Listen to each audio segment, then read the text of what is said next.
ಭಾರತ ಅಂದರೆ ಹಬ್ಬಗಳ ತವರು. ಅದರಲ್ಲೂ ಮಹಾಶಿವರಾತ್ರಿ ಅಂದರೆ ಅದು ಬರೀ ಹಬ್ಬವಲ್ಲ, ಅದೊಂದು ಅದ್ಭುತವಾದ ಅನುಭವ. ವರ್ಷದ ಎಲ್ಲ ಶಿವರಾತ್ರಿಗಳಿಗಿಂತ ಮಾಘ ಮಾಸದ ಈ ಕೃಷ್ಣ ಪಕ್ಷದ ಚತುರ್ದಶಿ ತುಂಬ ವಿಶೇಷ. ಯಾಕೆ ಗೊತ್ತಾ?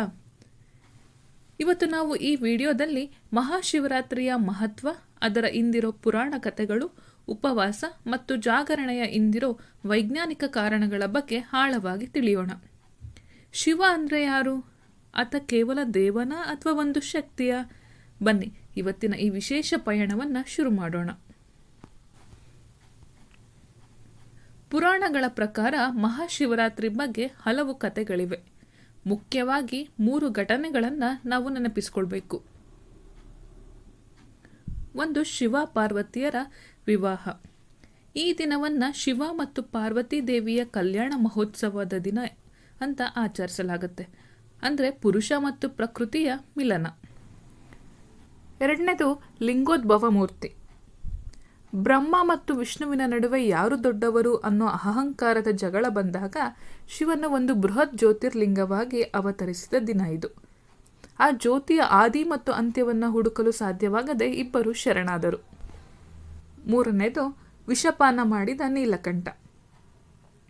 ಸಮುದ್ರ ಮಂಥನದ ಸಮಯದಲ್ಲಿ ಬಂದ ಹಾಲಾಹಲವನ್ನು ಲೋಕ ಕಲ್ಯಾಣಕ್ಕಾಗಿ ಶಿವ ಕುಡಿದ ದಿನ ಕೂಡ ಇದೆ ಎನ್ನಲಾಗುತ್ತೆ. ಈ ಪ್ರತಿಯೊಂದು ಕಥೆಯೂ ನಮಗೆ ಕಲಿಸೋದು ಒಂದೇ: ಅಹಂಕಾರ ಬಿಡಬೇಕು ಮತ್ತು ತ್ಯಾಗ ಮನೋಭಾವ ಬೆಳೆಸಿಕೊಳ್ಬೇಕು ಅಂತ. ಇನ್ನು ಶಿವರಾತ್ರಿ ಅಂದ ಕೂಡಲೇ ನೆನಪಾಗೋದು ಉಪವಾಸ ಮತ್ತು ಜಾಗರಣೆ. ಆದರೆ ಇದನ್ನು ಯಾಕೆ ಮಾಡ್ತಾರೆ ಅಂತ ಯಾವತ್ತಾದರೂ ಯೋಚಿಸಿದ್ದೀರಾ? ನಾವು ದಿನ ತಿನ್ನೋ ಆಹಾರ ನಮ್ಮ ಮನಸ್ಸಿನ ಮೇಲೆ ಪ್ರಭಾವ ಬೀರುತ್ತೆ. ಹೊಟ್ಟೆ ಖಾಲಿ ಇದ್ದಾಗ ನಮ್ಮ ಗಮನ ಹೊರಗಿನ ಪ್ರಪಂಚಕ್ಕಿಂತ ಒಳಗಿನ ಕಡೆ ಹೆಚ್ಚು ಇರುತ್ತೆ. ಉಪವಾಸ ಅಂದರೆ ದೇವರ ಹತ್ತಿರ ವಾಸ ಮಾಡುವುದು ಅಂತ ಅರ್ಥ. ಇನ್ನು ಜಾಗರಣೆ, ರಾತ್ರಿ ಪೂರ್ತಿ ಕಣ್ಣು ಬಿಟ್ಟಿರೋದು ಅಂದರೆ ಬರೀ ನಿದ್ದೆ ಬಿಡೋದಲ್ಲ, ಅದು ಅರಿವಿನ ಜಾಗೃತಿ. ನಮ್ಮ ಬೆನ್ನೆಲುಬು ನೇರವಾಗಿಟ್ಕೊಂಡು ಕುಳಿತುಕೊಂಡಾಗ ನಮ್ಮಲ್ಲಿರೋ ಪ್ರಾಣಶಕ್ತಿ ಮೇಲ್ಮುಖವಾಗಿ ಚಲಿಸುತ್ತೆ. ಇದು ನಮ್ಮ ದೈಹಿಕ ಮತ್ತು ಮಾನಸಿಕ ಆರೋಗ್ಯಕ್ಕೆ ತುಂಬ ಒಳ್ಳೆಯದು. ಇನ್ನು ವೈಜ್ಞಾನಿಕ ಮತ್ತು ಖಗೋಳ ಮಹತ್ವದ ಬಗ್ಗೆ ನೋಡೋಣ. ಇದು ಬರೀ ನಂಬಿಕೆಯಲ್ಲ, ಇದರ ಹಿಂದೆ ವಿಜ್ಞಾನವೂ ಇದೆ. ಮಹಾಶಿವರಾತ್ರಿಯ ದಿನ ಭೂಮಿಯ ಉತ್ತರ ಗೋಳಾರ್ಧದಲ್ಲಿ ಗ್ರಹಗಳ ಸ್ಥಿತಿ ಹೇಗಿರುತ್ತೆ ಅಂದರೆ ಮನುಷ್ಯನ ದೇಹದಲ್ಲಿ ನೈಸರ್ಗಿಕವಾಗಿಯೇ ಶಕ್ತಿಯ ಏರಿಕೆ ಉಂಟಾಗುತ್ತೆ. ಈ ದಿನದಂದು ಪ್ರಕೃತಿಯೇ ನಮಗೆ ಆಧ್ಯಾತ್ಮದ ಕಡೆಗೆ ಹೋಗಲು ಸಹಾಯ ಮಾಡುತ್ತೆ. ಅದಕ್ಕೆ ಈ ದಿನ ಬೆನ್ನೆಲುಬು ನೇರವಾಗಿಟ್ಕೊಂಡು ಜಾಗರಣೆ ಮಾಡೋದಕ್ಕೆ ಅಷ್ಟೊಂದು ಮಹತ್ವ ಇರೋದು. ಇದು ನಿಮ್ಮ ಏಕಾಗ್ರತೆ ಮತ್ತು ನೆನಪಿನ ಶಕ್ತಿಯನ್ನು ಹೆಚ್ಚಿಸೋದಕ್ಕೆ ಅದ್ಭುತ ಸಮಯ.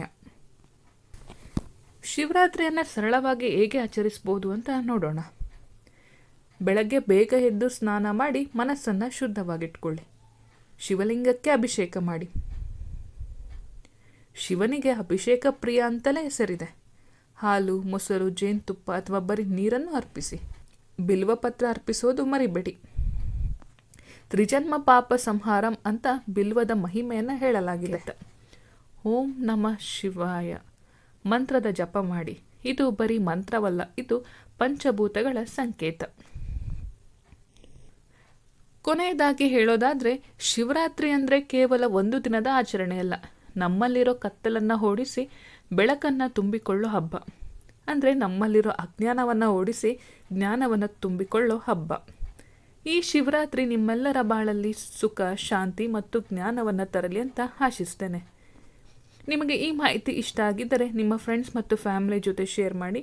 ಸನಾತನ ಭಾರತದ ಬಗ್ಗೆ ಇನ್ನೂ ಹೆಚ್ಚಿನ ವಿಷಯಗಳನ್ನು ತಿಳಿಯಲು ನಮ್ಮ ಚಾನಲ್ಗೆ ಸಬ್ಸ್ಕ್ರೈಬ್ ಆಗೋದನ್ನು ಮರಿಬೇಡಿ. ಎಲ್ಲರಿಗೂ ಮಹಾಶಿವರಾತ್ರಿಯ ಶುಭಾಶಯಗಳು.